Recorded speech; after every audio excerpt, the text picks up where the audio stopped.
Hi everyone, this is the audit and assurance topic, and I'm going to share how to tackle this exam and what was my approach, and hopefully this will help you also.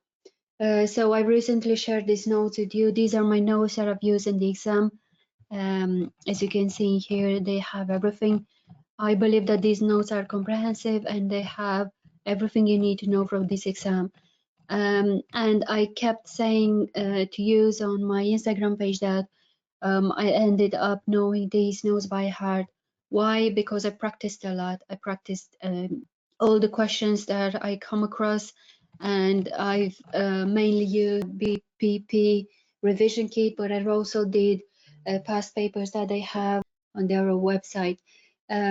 So what was my approach? I printed these notes next to me, and while I was doing questions, I used to annotate on the top of the topic. So, for example, acceptance conditions, these I will see them in question 4B, 6A, whatever. And every time I was going through these notes and I will see a topic that I'm not confident with, I will just go back and do those questions that I would have here written down. This was my approach, and like I said, I managed to grab good marks with this approach. Now every single student has a different way of studying, and again, what worked for me might not work for you. So you have to remember that yes, you have to put a little bit more effort in this exam, and this is the reason for people are saying I failed 2, 3, 4 times, and this is just because you have to spend more time on this. You have to change your way of studying. It's not about calculation, it's about knowing theory, and it's about knowing a method that would help you to retain this theory, this knowledge. So I'm going to give you an example in the next few minutes, because I keep saying that you have to know the procedures. They're really important in this exam in terms of both general or specific procedures. So I've picked up an example. It talks about a company that it has problems with a faulty paint, and the examiner is asking for describe substantive procedures the auditor should perform in relation to the faulty paint products held in inventory at the year end. And for 3 marks, just to ensure that you grab these 3 marks, you have to come up with more than 3 substantive procedures. Even if you come up with 5, 6 procedures.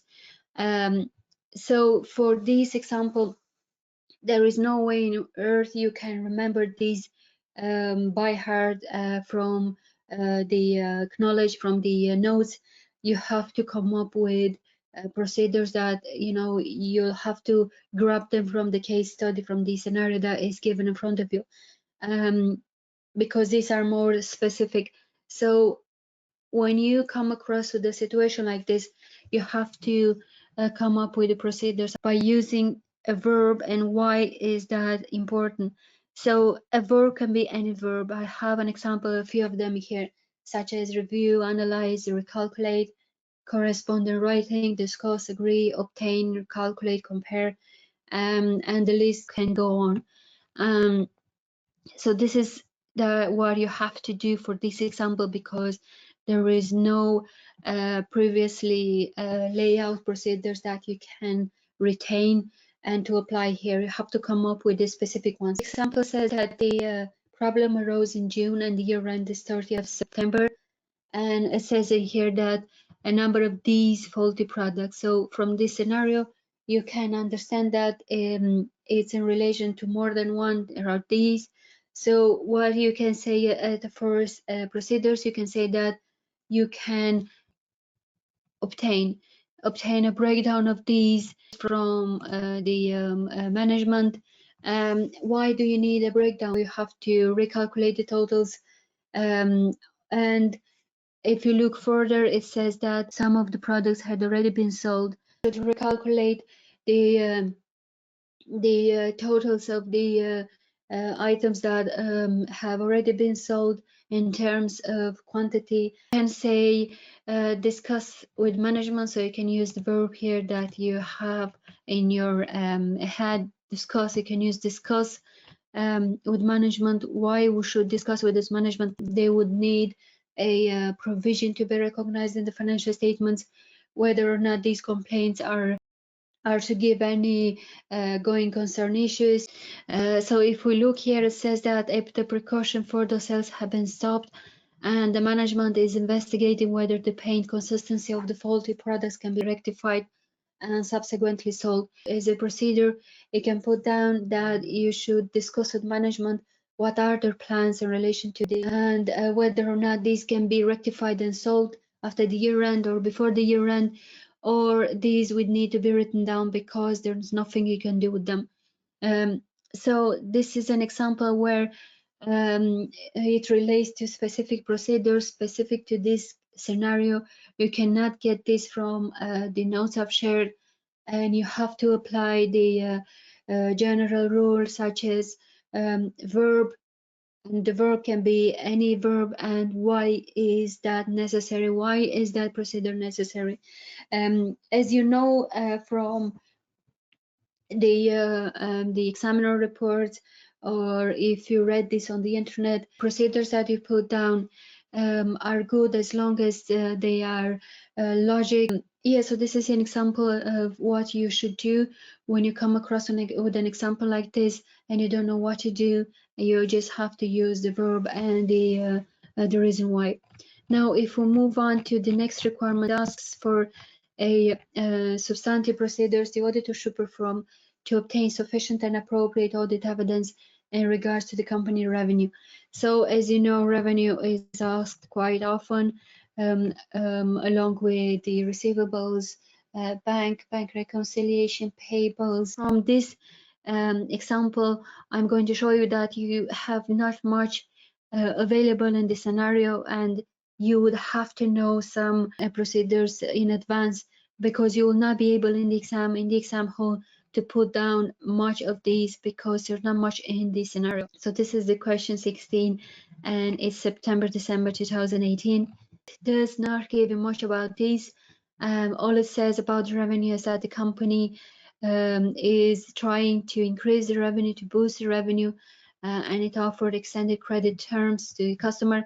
And if you read this paragraph in here from here, it's about other issues than the revenue. It talks about the refunds, receivables, allowance for receivables.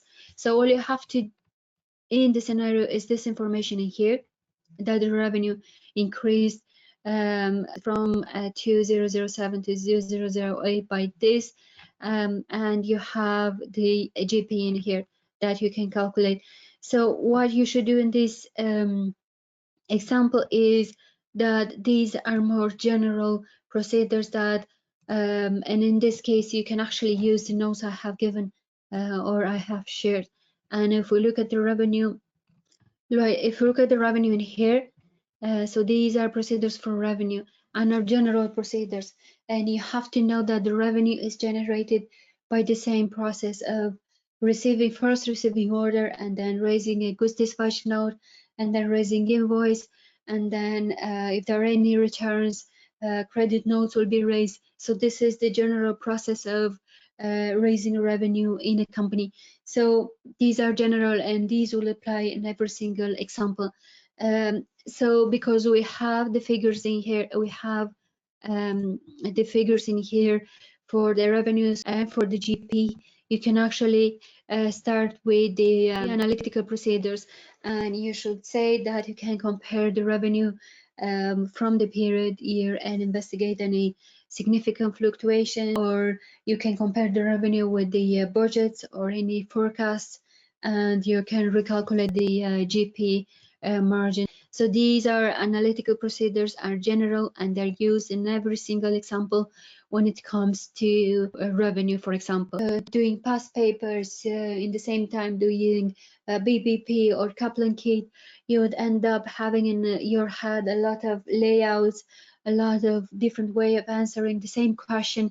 So by using these notes, all the time. Go back to the notes that relates to the, for example, in this case, to the revenue, and you'll find them here, and it's the same layout for every single question, and this will be stuck in your head, and you'll have it in the exam hall, ready to answer the question.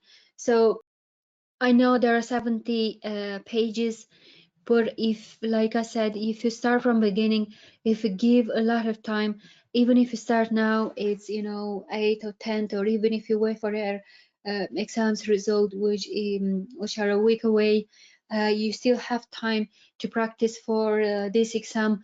What is important is you should not panic. You should not panic when you see the amount of knowledge, because if you take small steps after you read the notes, you should start with your questions, and every time you start with the question, you put down here, oh, I've come across with this topic here in question 3b, 3a, whatever, put down in here.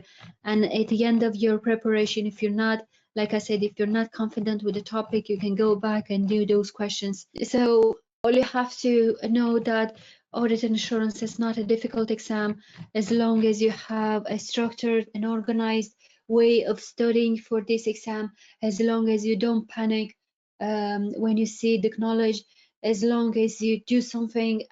Don't just say, oh, I'm going to start next next week or tomorrow or wherever, because you get scared about how much you have to retain. This was my approach to this exam. I hope this exercise was helpful, and thank you for watching.